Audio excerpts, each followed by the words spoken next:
May I speak in God's name and in God's love. Amen.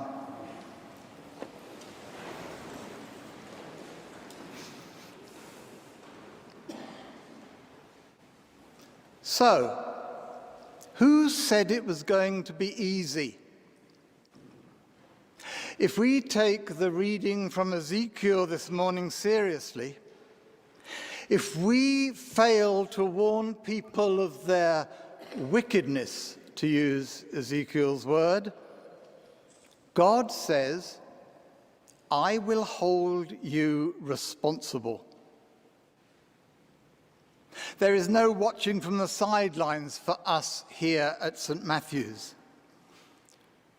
Our job is to blow the whistle as loud as any test match referee and warn the wicked of their wickedness so that they change their ways and win life. Referees are never popular. Who said we'd be popular? We are called to speak the truth in the face of all that is evil.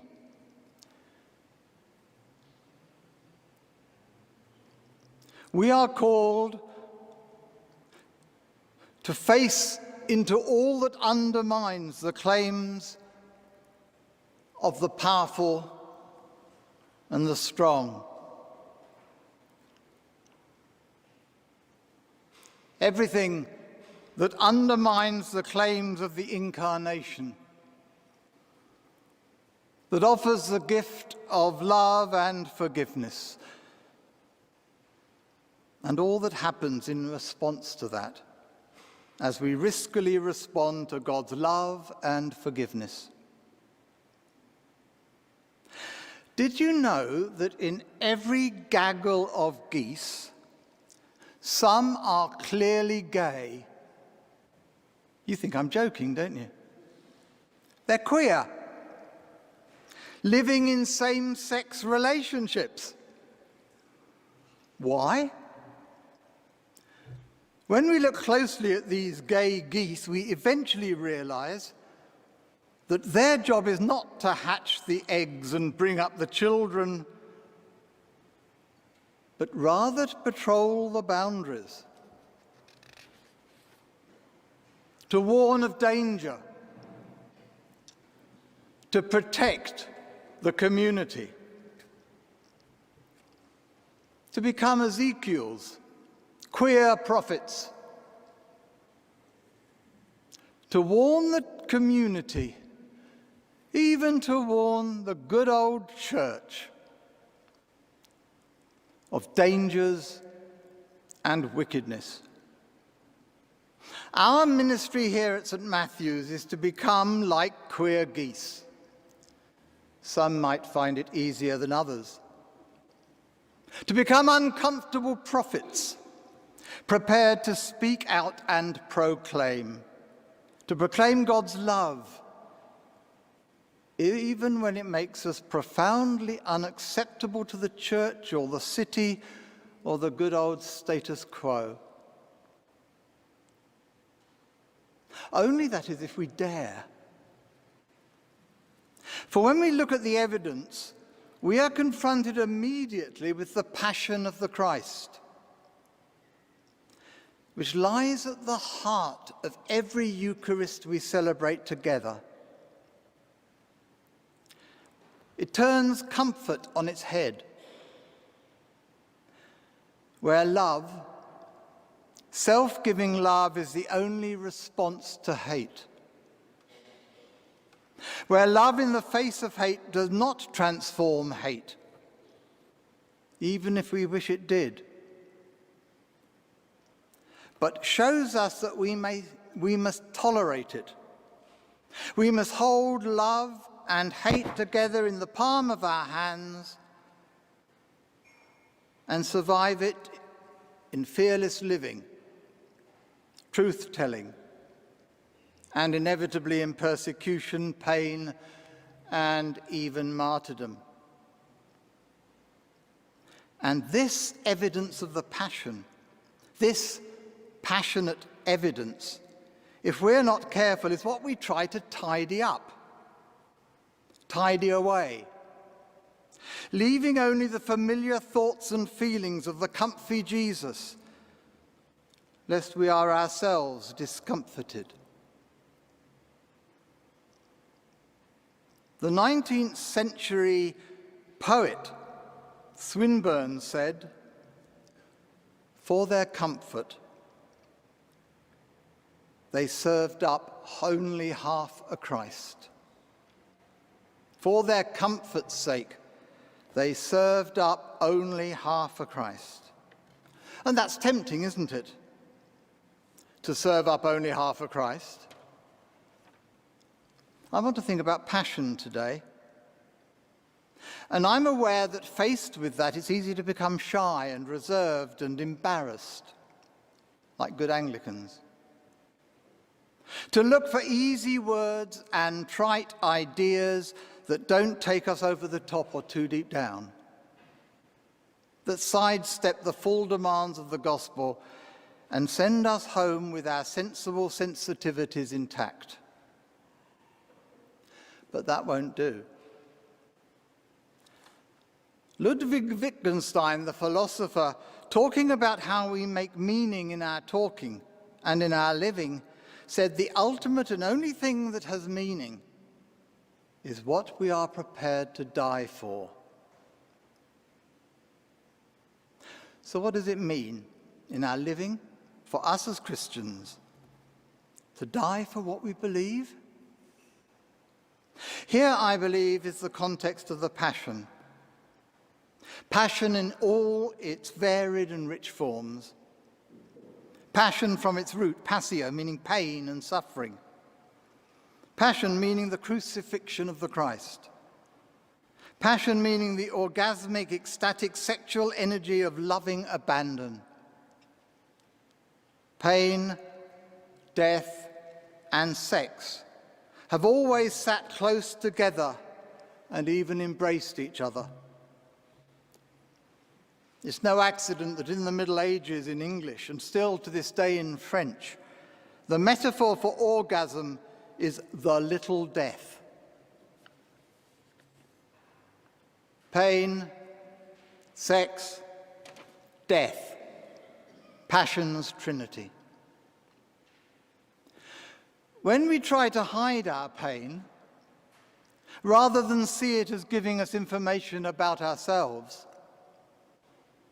are we dumbing down our faith to nothing more than a harmless religious sitcom, an Anglican Coronation Street,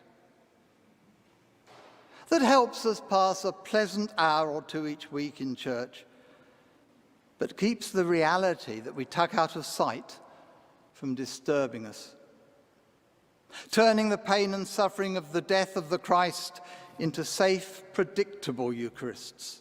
Who are we protecting from the Passion?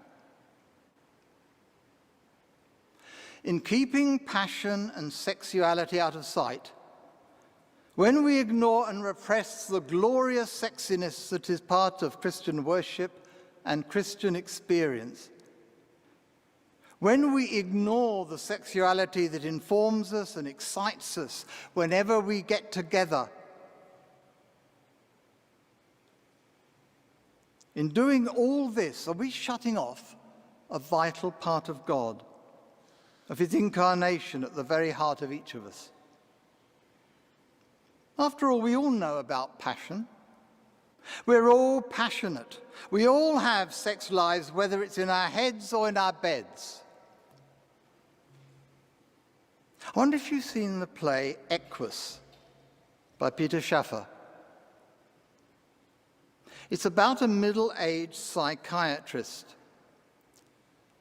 and his relationship with a 17-year-old boy whom he's treating. He's a psychiatrist who lives, or perhaps more accurately exists, in a loveless, impotent, dried-up marriage, who faces himself in his work and relationship with this boy, a boy who has found passion in riding horses bareback at night, who has found passion in the divinity of horses, in Equus, who has found passion in the dark, sticky wildness of moonlight and wet grass and hot breath. A boy who is struggling to free himself from his religious, judgmental mother and sexually frustrated father, who addresses the conflict of repression and orgasm by the frenzied blinding of the horses whom he rides. The psychiatrist says at the end of the play, when the boy has been cured, such a good word, cure, when he's been exorcised from his passion, from his pain, from his God, from his ecstasy, he says, in the end, he'll be delivered from madness, the psychiatrist says. He'll feel himself acceptable. My desire might be to make this boy an ardent husband, a caring citizen, a national voter, a worshipper of an abstract and unifying God. My achievement, however, is just to make a ghost. Let me tell you, he goes on, let me tell you exactly what I'm going to do to this boy. I'll heal the rash on his body. I'll erase the welts cut into his mind by the horse's flying manes. And when that's done, I'll set him on a nice little scooter and send him puttering off into the normal world, entirely in control of himself. I doubt, however, that he'll have much passion. Passion, you see, can be destroyed. It cannot be created. How easily, I reckon, this can happen. How easily it does happen. Passion gets destroyed. Without guile, without manipulation, in good faith in so many ways, but destroyed nonetheless. I know how much of a temptation it is in the work I do as a psychotherapist. The temptation to help people fit into a passionless world. The temptation to meet the desire of the patient for help to survive an unsatisfactory, dull, painful life. Unsatisfactory, but so familiar. Rather than risk the unknown, the unfamiliar, the chance of a life of passionate intensity and creative living, it's just not wanted. And how easily we can do that in the church as well. Offering people an anodyne, safe, exorcised experience, where it's safe to belong because little is demanded and little is celebrated. Other than the sanctification of the normal, the passionless, where inclusive means anything safe, where acceptance means no one is ever challenged to tell their real story and be their real selves. And each of us is sitting here today with our real story and our real selves. I'm not saying that we have to rush off and ride horses at midnight, nor especially that we should blind horses, actually or metaphorically. Enough of that goes on anyway.